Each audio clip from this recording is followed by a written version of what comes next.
میں ہوں آپ کا ہوسٹ حیدر علی اور آج میں آپ کو لیبیا میں انقلاب لانے والے تمام پہلوؤں سے آگاہ کروں گا۔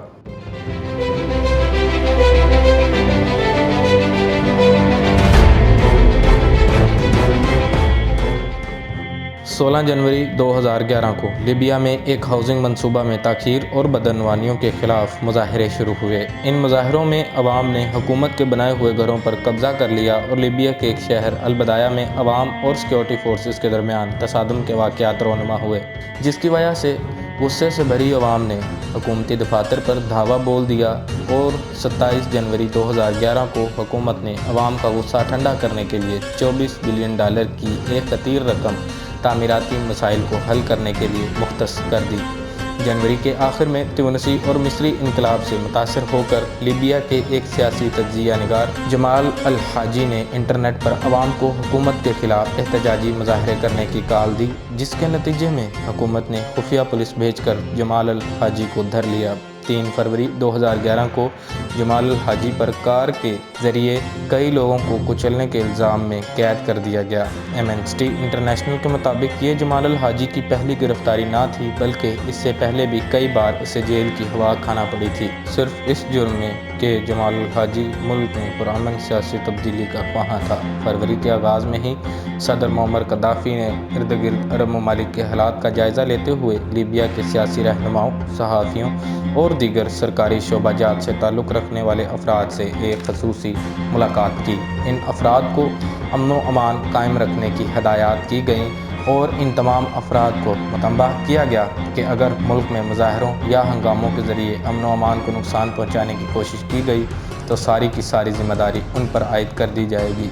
یہاں میں آپ کو صدر قذافی کے بارے میں بتاتا چلوں کہ کیسے صدر معمر قذافی نے عنان اقتدار سنبھالی۔ دراصل صدر معمر قذافی فوج میں ایک کرنل تھے۔ وہ 7 جون 1942 کو پیدا ہوئے اور 1969 کو سابقہ حکومت کا تختہ الٹ کر اقتدار پر قبضہ کر لیا۔ 1979 کے بعد سے اگرچہ ان کے پاس کوئی سرکاری عہدہ نہیں تھا، مگر اصلاً وہی لیبیا کے سب کچھ تھے اور جن کو لیبیا کی حکومت میں سب سے زیادہ عمل دخل حاصل تھا۔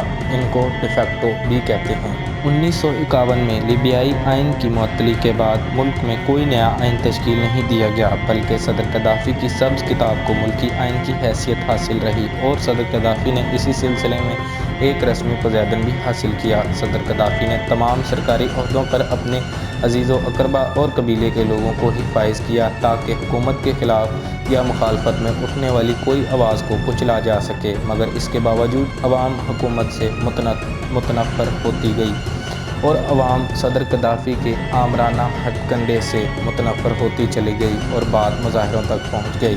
حکومت کے خلاف مظاہرے 15 فروری 2011 سے شروع ہوئے۔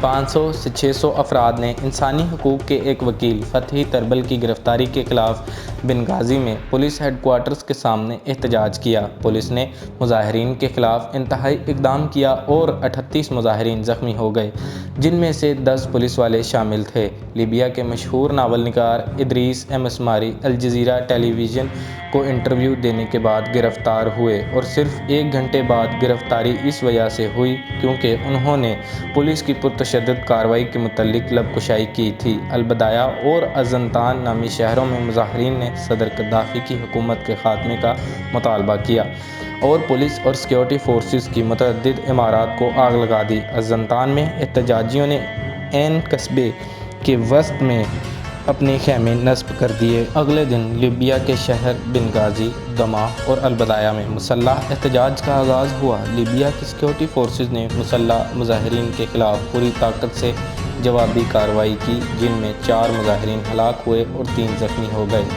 غازی میں میدان اشجارہ میں سینکڑوں مظاہرین احتجاج کے لیے جمع ہوئے تو ان کو منتشر کرنے کے لیے پولیس نے ان پر پانی کی توپوں کا منہ کھول دیا۔